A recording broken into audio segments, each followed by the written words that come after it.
अस्सलाम वालेकुम नाज़रीन। बलोचिस्तान के एक इलाके में एक बहुत ही दिलखराश वाक़या जो है वो मंज़र आम पर आता है, जिसकी वीडियोज़ तेज़ी से सोशल मीडिया पर गर्दिश कर रही हैं।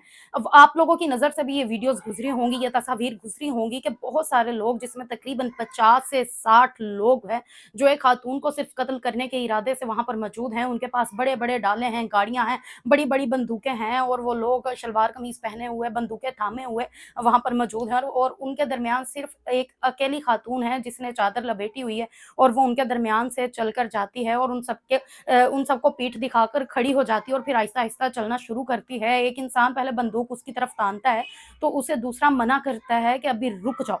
उसी के दौरान कुछ लम्हों के बाद उसे कहा जाता है कि थोड़ा और आगे जाए, वो और आगे जाती है तो फिर बंदूकों की जो है वो चलने की आवाज़ें आना शुरू हो जाती हैं। उसको इतनी गोलियाँ मारी जाती हैं, आखिर क्या वजह थी कि उस मासूम खातून को इतनी बेदर्दी से कत्ल किया गया और उसी के साथ उसके खामन को भी कत्ल कर दिया गया।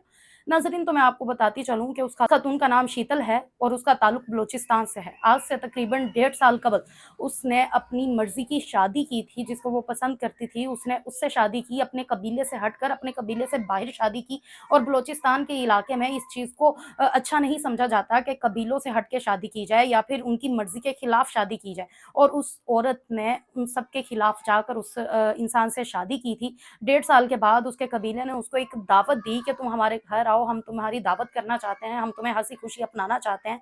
वो बड़ी सुकून की ज़िंदगी अपने खामद के साथ गुज़ार रही थी और पुरसुकून तरीके से जी रही थी। जिस हाल में भी थी वो खुश थी। लेकिन उन दोनों को बुलाया गया और इस नीयत से बुलाया गया कि उन दोनों को बुलाकर मौत की घाट उतार दिया जाए। नाज़रीन, अपनी इज़्ज़तें बचाने के लिए, अपनी पगड़ियाँ बचाने के लिए और अपनी मूँछों को ताव देते हुए उन लोगों ने उस मासूम लड़की को जो है वो बेदर्दी से कत्ल कर दिया। जब उसको उसके गाँव बुलाया गया वापिस, तो वो आई और आते ही वो इस चीज़ को समझ गई कि कभी भी उसके ऊपर हमला हो सकता है, कभी भी उसकी जान ली जा सकती है। नाज़रीन, वहाँ पर एक जो है अदालत लगाई गई उन लोगों की खुद ही। उस अदालत में उन लोगों ने ये बयान रखा कि इस लड़की ने जो है हमारे हमारे कबीले से हटकर शादी की, भागकर शादी की या हमारे कबीले से बाहर शादी की, तो हमारी जो इज़्ज़त है वो उछाली गई है, इसने हमारी पगड़ियों को रौंदा है, इसने हमारी इज़्ज़त तार-तार कर दी है, हम ये चीज़ बर्दाश्त नहीं करेंगे। और वो फिर हमारे सो कॉल्ड माशरे में वही मर्द जो अपनी इज़्ज़तें बचाने के लिए उन्होंने उस लड़की को कत्ल करने का जो है वो फ़ैसला किया। उस लड़की के आखिरी अल्फ़ाज़ वो अल्फ़ाज़ थे जिसने सोशल मीडिया पर इस वक़्त हलचल मचा दी है और उसके अल्फ़ाज़ सुनने के बाद वो दरिंदे भी काँप रहे थे कि आखिर ये हमसे मौत की भीख ये हमसे क्यों भीख नहीं माँग रही कि हमारी ज़िंदगी को बख्श दिया जाए, हमें ना मारा जाए।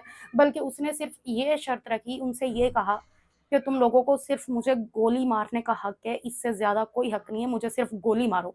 और वो ये कहकर सामने चल दी कि मुझे जितनी गोलियाँ मारनी है मार लो, इससे ज़्यादा मुझे हाथ ना लगाना।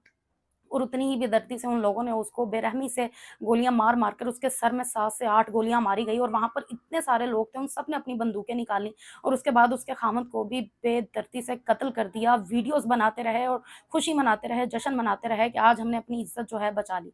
नाज़रीन, गैरत के नाम पर इन लोगों ने एक मासूम लड़की को इस वजह से कत्ल किया कि निकाह करना या पसंद का निकाह करना उसका हक था। उसने सुन्नत पूरी की, लेकिन उसके घरवालों को और माशरे को ये चीज़ कबूल ना थी। उन लोगों ने उसकी इस खुशी को ज़्यादा देर रहने नहीं दिया और बड़ी ही बेदर्दी से उसे बुलाकर कत्ल कर दिया। वो जानती थी कि ये लोग इसकी जान लिए बगैर बाज़ नहीं आएँगे। इस चीज़ के ऊपर बलूचिस्तान में जो है वो एक्शन लिया जा रहा है और जल्द से जल्द इन लोगों को पकड़ कर उनके काफ़िले किरदार तक पहुँचाया जाएगा। आपकी इस बारे में क्या राय है? ज़रूर बताइएगा। इजाज़त दें, वस्सलाम।